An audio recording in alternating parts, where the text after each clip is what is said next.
America और सहयोगी सेनाओं की ओर से इराक में इस्लामिक स्टेट विद्रोहियों के ठिकानों पर 22 ताज़ा हवाई हमले किए गए। इन हवाई हमलों में इस्लामिक स्टेट के बैजी, सिंजर, फलूजा और अन्य शहरों में स्थित ठिकानों को निशाना बनाया गया है। खासकर विद्रोहियों के कब्जे वाले इलाकों में उनके रिहायशी और सैन्य मकसद से इस्तेमाल हो रही इमारतों और सैन्य अड्डों को निशाना बनाया गया। पिछले साल इराक और सीरिया के एक बड़े हिस्से पर IS आतंकियों ने कब्जा जमा लिया था।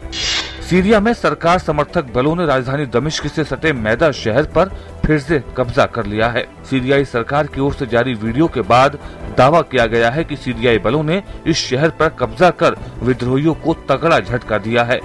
इस कब्जे के बाद सीरियाई बलों के लिए विद्रोहियों के कब्जे वाले दौमा और दुमैर शहर की ओर बढ़ने का रास्ता साफ हो गया है। ये इलाके विद्रोहियों के लिए राजधानी के पास एक मजबूत गढ़ बने हुए हैं। इन इलाकों में स्थित अपने कब्जे वाले क्षेत्रों से विद्रोही राजधानी दमिश्क के विभिन्न इलाकों पर बमबारी और गोलीबारी करते रहते हैं।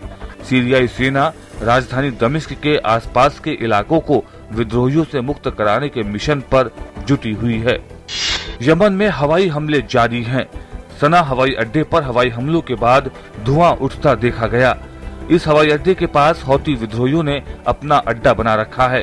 मार्च माह से ही यमन में सऊदी अरब की अगुवाई में गठबंधन सेनाओं की ओर से हवाई हमले हो रहे हैं। इसका मकसद यमन में कब्जा जमाए हौती विद्रोहियों को रोकना है। यमन पर विद्रोहियों के कब्जे के बाद से राष्ट्रपति अब्द रब्बू मंसूर हादी सऊदी अरब में शरण लिए हुए हैं। पाकिस्तान में एक न्यायाधिकरण ने रेल मंत्री के चुनाव को खारिज कर दिया है। 2 साल पहले हुए आम चुनाव में उनकी सीट लाहौर पर धांधली की शिकायत मिली थी। रेल मंत्री ख्वाजा साद रफीक प्रधानमंत्री नवाज शरीफ के काफी करीबी समझे जाते हैं। अमेरिकी विदेश मंत्री जॉन केरी केन्या के दौरे पर हैं। केरी ने अमेरिकी दूतावास पर 1998 में हुई बमबारी को लेकर केन्या में बनाए गए स्मारक का दौरा किया और आतंकवाद के खिलाफ वैश्विक एकजुटता का आह्वान किया। अमेरिकी विदेश मंत्री ने अफ्रीका में दक्षिण सूडान की बिगड़ती स्थिति पर चिंता जाहिर की है। केन्या के राष्ट्रपति उहुरु केन्याता से मुलाकात के बाद अमेरिकी विदेश मंत्री ने कहा कि सोमालिया में शांति प्रयासों के लिए केन्या के कदम के कारण अल-शबाब की ओर से हमले तेज हुए हैं, लेकिन विश्व शांति के लिए ये एकजुटता जरूरी है। उन्होंने शरणार्थियों की समस्या के हल के लिए अमेरिकी मदद का ऐलान किया। चरमपंथी संगठन बोको हराम के कब्जे से मुक्त हुई नाइजीरियन महिला ने संगठन की ओर से किए गए अत्याचार की कहानी दुनिया के सामने बयान की। महिला ने बताया कि आतंकवादियों ने नौजवानों को उनके परिवार वालों के सामने मौत के घाट उतार दिया। साथ ही कब्जे में ली गई महिलाएं और लड़कियां जंगलों में भूखमरी की स्थिति में रखी जा रही हैं।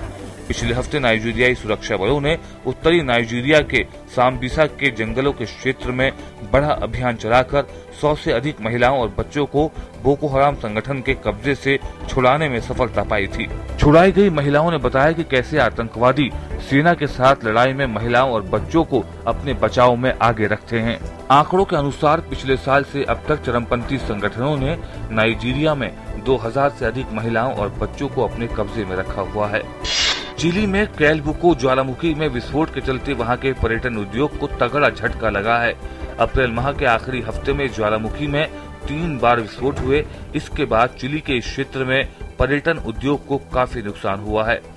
हालांकि ज्वालामुखी वाले स्थान से सटे कई नए इलाकों में पर्यटकों की आवाजाही बढ़ी भी है। स्थानीय होटल उद्योग से जुड़े लोगों का कहना है कि ज्वालामुखी में फिर से विस्फोट के डर से सैलानियों का आना कम हुआ है। इससे इलाके के होटल उद्योग के सामने संकट उत्पन्न हो गया है।